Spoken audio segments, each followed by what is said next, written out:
Filosofía de Baruch de Spinoza. Contexto histórico, sociocultural y filosófico. La vida y el pensamiento de Spinoza transcurre a mediados del siglo XVII en las Provincias Unidas de los Países Bajos, la nación más avanzada política y científicamente de la Europa del momento, en el contexto de la revolución filosófica iniciada por el francés René Descartes, que supuso el paso de la filosofía medieval a la filosofía moderna. La revolución filosófica que dio lugar a la modernidad fue el resultado de un conjunto de acontecimientos políticos y culturales que se dieron en Europa y de los cuales destacan fundamentalmente dos: la aparición de una nueva clase social, la burguesía comercial y manufacturera, y la revolución científica iniciada por Galileo Galilei, 1564-1642. Ambos factores, burguesía y revolución científica, se conjugaron para dar lugar a una nueva fisonomía de la sociedad europea del siglo XVII, que propició un nuevo paradigma filosófico que rompió con la filosofía medieval dominada por el pensamiento de Aristóteles y la teología de Santo Tomás de Aquino.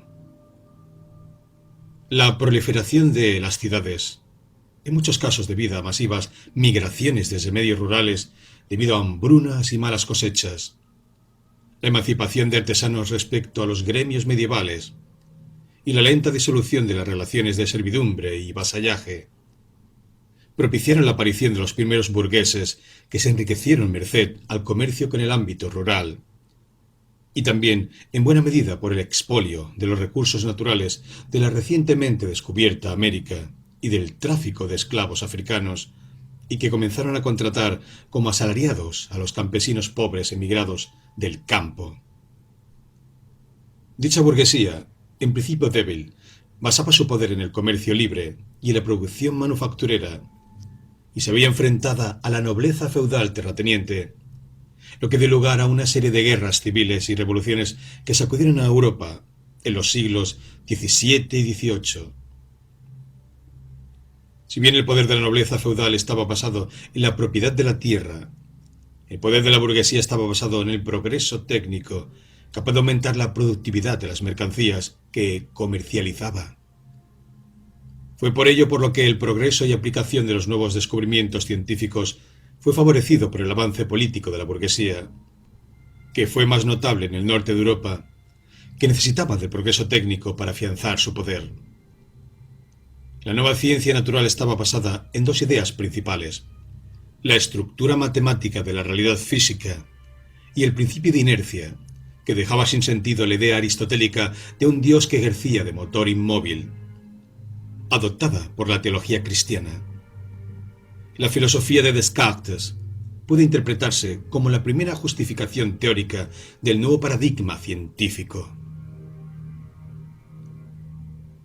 Las Provincias Unidas de los Países Bajos fueron, tras su independencia de España, la nación en la que la burguesía alcanzó las mayores cotas de poder en el siglo XVII. Y por ello, fue allí donde más avanzaron tanto la aplicación técnica de las nuevas ciencias, navegación y óptica, esta última gracias a las investigaciones de Christian Huygens, como la filosofía cartesiana. El mismo Descartes se refugió en Ámsterdam. No obstante, la Holanda de Spinoza fue también el escenario de una cruenta lucha entre una incipiente pero avanzada burguesía comercial, interesada en el avance de la ciencia y la filosofía, y por tanto en la libertad del pensamiento, y una nobleza terrateniente, interesada en el dominio ideológico de la religión, calvinista, el rigor moral y la censura de pensamiento científico.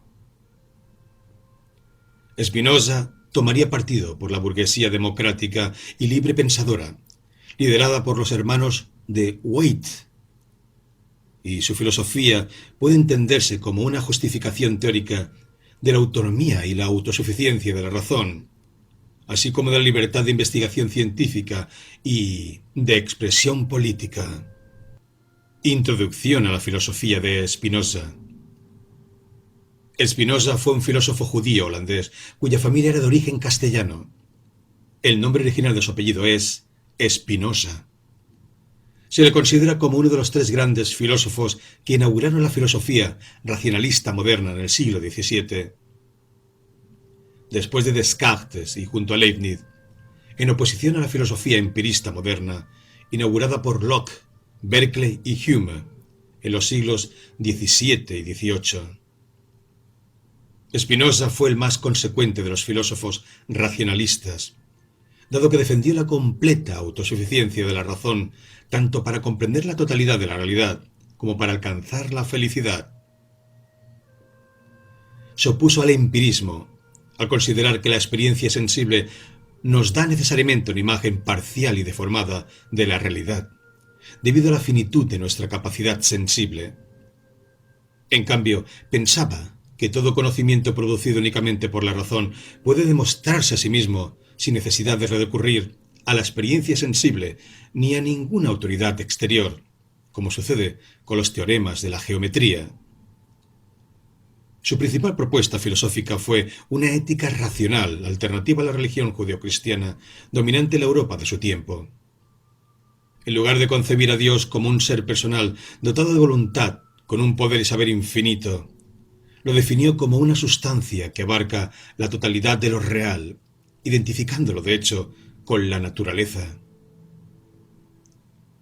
También negó que el alma humana fuese una sustancia, esto es, un ente siempre idéntico a sí mismo, y la concibió como un modo o porción de un pensamiento preexistente a cada mente individual, cuya esencia consiste en el esfuerzo o deseo, conatus en latín, de seguir existiendo en oposición al resto de fuerzas de la naturaleza. En política defendió la separación de la Iglesia respecto al Estado, así como la libertad de expresión como base de la convivencia, y la democracia asamblearia como forma política que mejor asegura la paz. Puede decirse que la filosofía de Spinoza se sitúa a las antípodas de Platón. Al igual que éste, consideró la geometría como el modelo de conocimiento por excelencia. Pero mientras que Platón afirmaba que la realidad estaba extendida en dos mundos, uno inteligible, puro, compuesto de formas siempre iguales a sí mismas, y otro sensible, compuesto de cuerpos materiales, ininteligible, impuro y en perpetuo movimiento. Spinoza consideraba que la realidad es una unidad plenamente inteligible, no compuesta de formas, sino de fuerzas. Es decir, defendió la inmanencia, unidad y racionalidad de todo lo real, en oposición a la tesis de la existencia de un mundo ideal, trascendente al material. Debido a su oposición a las religiones dominantes, Spinoza fue uno de los filósofos más censurados de la historia. Sin embargo, su filosofía tuvo gran influencia en buena parte del pensamiento posterior. Influyó en la tesis de la identidad entre lo real y lo racional, característica de la filosofía de Hegel, en el concepto de ideología de Marx. Nietzsche lo consideró explícitamente como precursor e inspiró la crítica de la noción de sujeto, que llevó a cabo buena parte de la filosofía francesa del siglo XX, como es el caso de pensadores como Althusser, Deleuze, Foucault y Derrida. El conocimiento, ideas y objetos de conocimiento. La epistemología o teoría del conocimiento se plantea el problema de averiguar un método o criterio de verdad con el fin de dilucidar si un determinado conocimiento es verdadero o falso. Si tengo un conocimiento o una idea, ¿cómo se puede saber si es verdadero? Una primera respuesta podría ser: un conocimiento es verdadero si se adecúa al objeto al que se refiere. Si tengo la idea de círculo, dicha idea será verdadera si existe identidad entre la idea de círculo y el círculo material al que se refiere la idea. Ahora bien, Spinoza consideraba que no puede haber identidad entre una idea y un objeto material, puesto que las ideas y los objetos materiales o cuerpos pertenecen a ámbitos distintos de la realidad, irreductibles entre sí. Mientras que una idea es una forma o modo de pensamiento, una porción de pensamiento. Un cuerpo material es una forma o modo de materia o extensión, una porción de materia. En consecuencia, dado que todo conocimiento consiste en una o varias ideas, el conocimiento está hecho de ideas. El objeto de todo conocimiento debe ser necesariamente otra idea, no un objeto material o extenso. En el Tratado de la Reforma del Entendimiento dice lo siguiente: una idea verdadera, porque tenemos una idea verdadera, es algo diferente de su objeto, ideatum. Un círculo es una cosa, la idea de círculo es otra, porque la idea de un círculo no tiene circunferencia ni centro. Como en un círculo, ni tampoco la idea de un cuerpo es en sí misma un cuerpo. Y puesto que es algo diferente de su objeto, será también algo inteligible en sí misma. Esto es, respecto a su esencia formal. La idea puede ser objeto de otra esencia objetiva, la cual, a su vez, considerada en sí misma, será algo real e inteligible, y así indefinidamente. Así, todo conocimiento consiste en pensamientos compuestos de ideas, cuyos objetos son a su vez otras ideas. El conocimiento es, pues, para Spinoza, una operación que se da enteramente en el ámbito del pensamiento. Ello no significa que la realidad material o extensa no pueda conocerse, sino que sólo podemos conocer la realidad material a través de las ideas que nos hacemos de ellas. Ello significa que debemos distinguir la percepción sensible de un objeto de la idea, que de ese objeto produce la razón.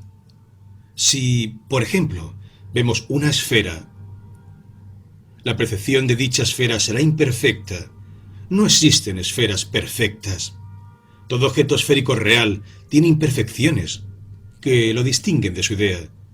Sin embargo, solo podré conocer las propiedades geométricas de toda esfera material que percibamos a partir de la idea de esfera que produce nuestro entendimiento, idea que sí es perfecta.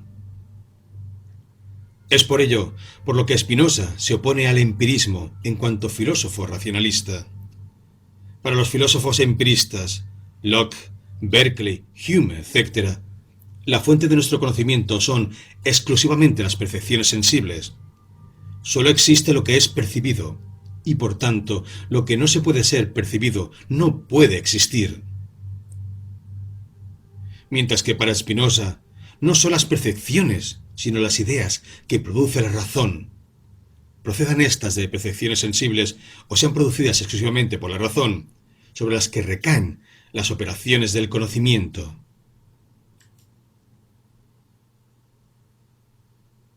El conocimiento, capacidad innata de la razón para producir ideas verdaderas. Spinoza y Descartes.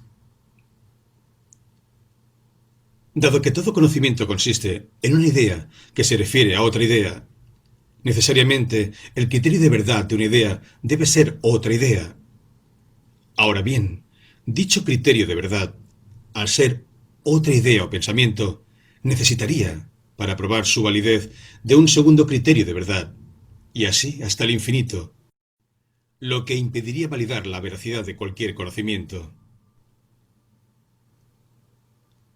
En el Tratado de la Reforma del Entendimiento dice lo siguiente: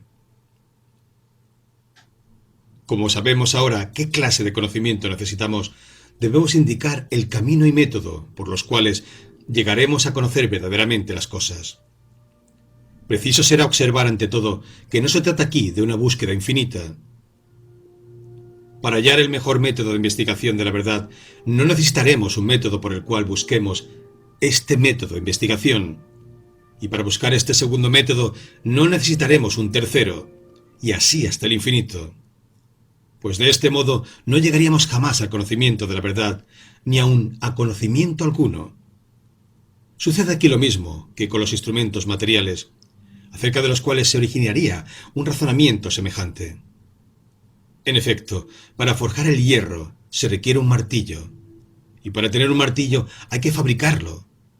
Para ello se necesitan un martillo y otros instrumentos, y para poseer estos instrumentos se requieren otros, y así hasta el infinito. Por eso, puede intentarse probar aunque vanamente, que los hombres carecen de poder para forjar el hierro. En realidad, los hombres han podido, con los instrumentos naturales, y aunque con mucho trabajo e imperfectamente, dar remate a ciertas obras facilísimas. Luego pasaron a otras más difíciles, con menos trabajo y con realización más perfecta, y así gradualmente, desde los trabajos más simples a los instrumentos, de estos a otros trabajos y a otros instrumentos.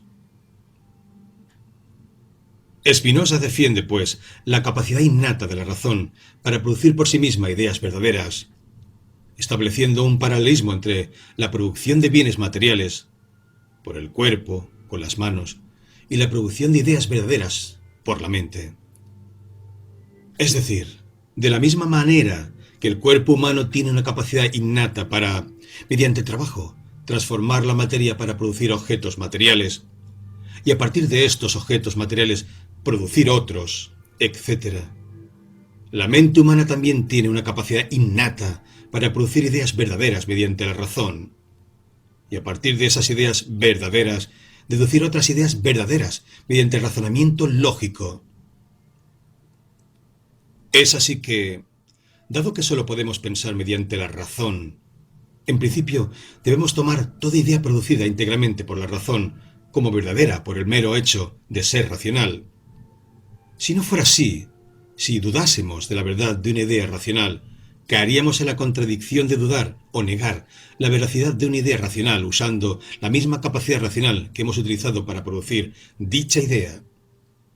Es decir, que dado que solo podemos refutar un conocimiento racional con otro conocimiento racional, debemos llegar a la conclusión de que toda idea producida por la razón, toda idea racional, es verdadera por el hecho de ser racional. Por ello, llega a la conclusión de que la verdad es norma de sí misma y de la falsedad. Verum index sui et falsi. En Ética demostrada según el orden geométrico, parte segunda, dice lo siguiente: quien tiene una idea verdadera sabe al mismo tiempo que tiene una idea verdadera y no puede dudar de su veracidad. Pues nadie que tenga una idea verdadera ignora que la idea verdadera implica una certeza suma. Y pues tener una idea verdadera no significa sino que se conoce una cosa perfectamente, o sea, de mejor modo posible, y nadie puede dudar de ello, a no ser que se piense que una idea es algo mudo, como una pintura sobre un lienzo, y no un modo de pensar, a saber, el hecho mismo de entender. Pregunto entonces, ¿quién puede saber que entiende una cosa, a no ser que la entienda previamente? Esto es, ¿quién puede saber que tiene certeza acerca de una cosa si previamente no la tiene? Y en fin, ¿qué puede haber más claro y cierto como norma de verdad que la idea verdadera? Ciertamente, la verdad es norma de sí misma y de lo falso, al modo como la luz se revela a sí misma y revela las tinieblas.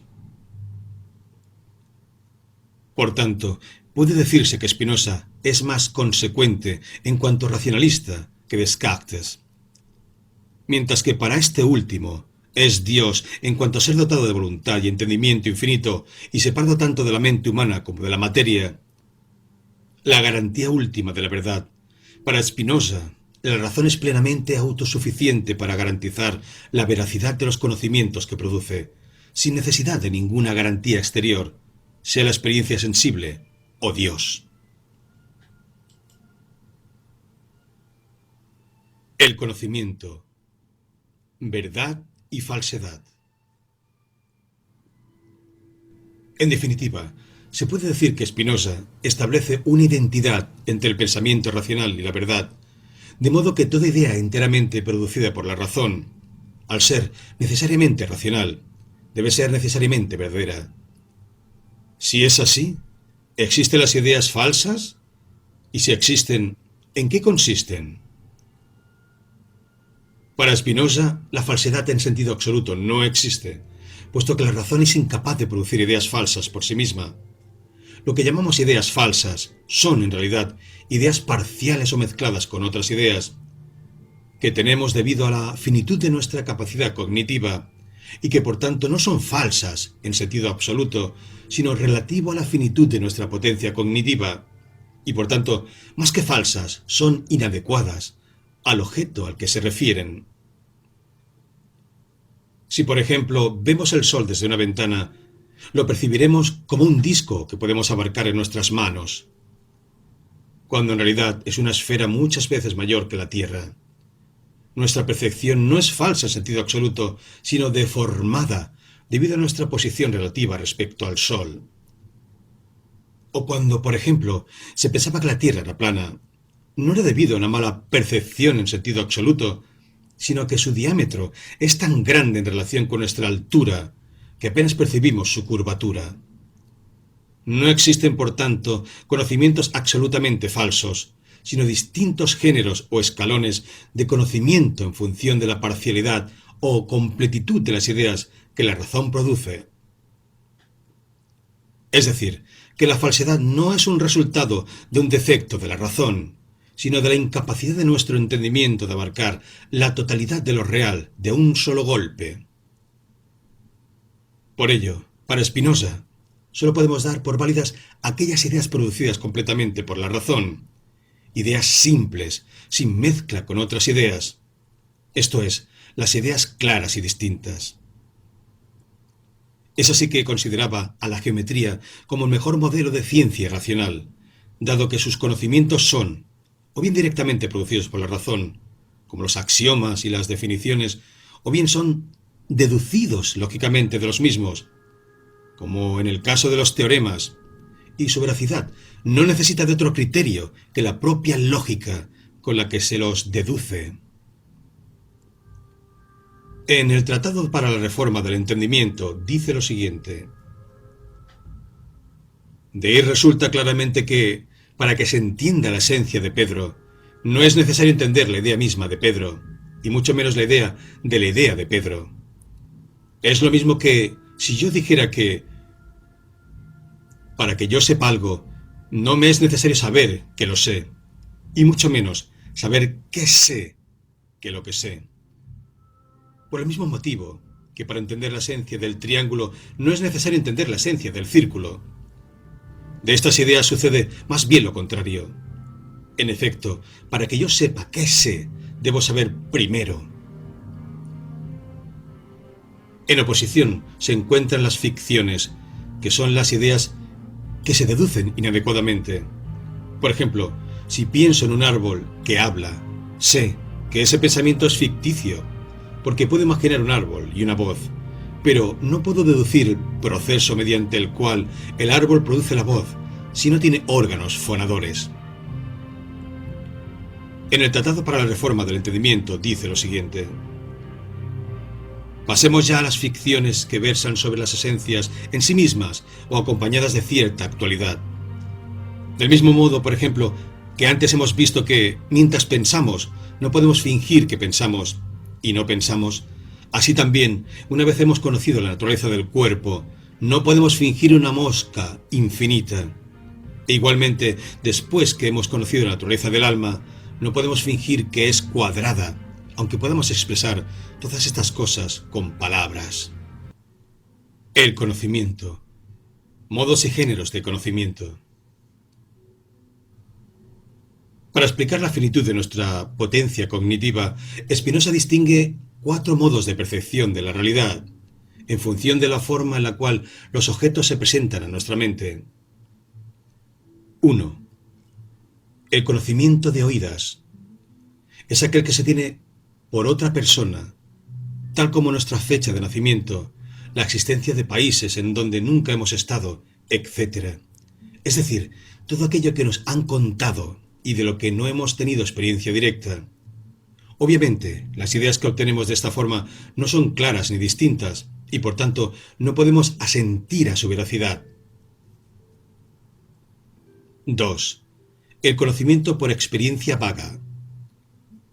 Es aquel que tenemos por los sentidos, mediante el cual podemos constatar determinados hechos, tal como ver moverse un barco, andar una persona, etc. Las ideas así adquiridas no pueden considerarse necesariamente verdaderas, dado que los sentidos pueden engañarnos. Los objetos se nos pueden mostrar parcialmente. Podemos dar por cierto algo que hemos soñado, etc. 3. El conocimiento por deducción inadecuada. Es aquel que se obtiene a partir de la generalización de nuestras experiencias, como por ejemplo, que el agua apaga el fuego. Tampoco el conocimiento así adquirido es necesariamente verdadero, puesto que está basado en la generalización de una experiencia, pero no en el conocimiento adecuado de la relación causa-efecto. Así, puedo saber por experiencia que el agua apaga el fuego, porque lo he visto muchas veces, pero ello no garantiza que en todos los casos y condiciones sea así, mientras no conozca la causa por la cual el agua apaga el fuego. 4. El conocimiento racional. Es aquel por el cual una cosa es conocida por su esencia o por su causa próxima.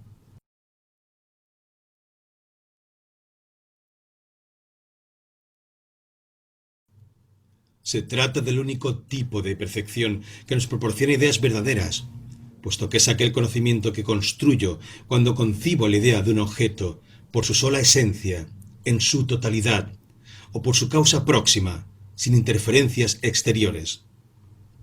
Por ejemplo, cuando decimos que el giro de un semicírculo sobre su eje engendra una esfera, aun cuando no haya visto ninguna esfera ser engendrada de esa manera, es a partir de estas 4 formas de percepción de las que deduce 3 géneros de conocimiento. 1. Primer género de conocimiento, la imaginación. Es el conocimiento que adquirimos por experiencia, es decir, por las modificaciones que nuestro cuerpo produce en los cuerpos exteriores. 2.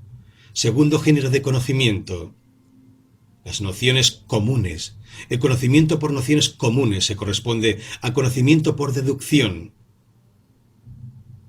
Spinoza lo llama por nociones comunes, porque toda deducción consiste en la producción de una idea a partir de otra, con la que tiene algo en común. Aquí vemos de nuevo cómo el conocimiento verdadero tiene en Spinoza un paralelismo con el proceso de producción de bienes materiales. Del mismo modo que un martillo solo puede ser producido a partir de materias primas que tengan algo en común con él, la madera, el hierro, etc. Una idea verdadera solo puede proceder de otras ideas que tengan algo en común con ella. Un círculo como producto de un segmento que gira, etc. O cuando decimos que la suma de los ángulos de un triángulo es la suma de 2 rectos, es porque las 2 ideas comparten la noción común de ángulo, etc. 3. Tercer género de conocimiento, el conocimiento intuitivo.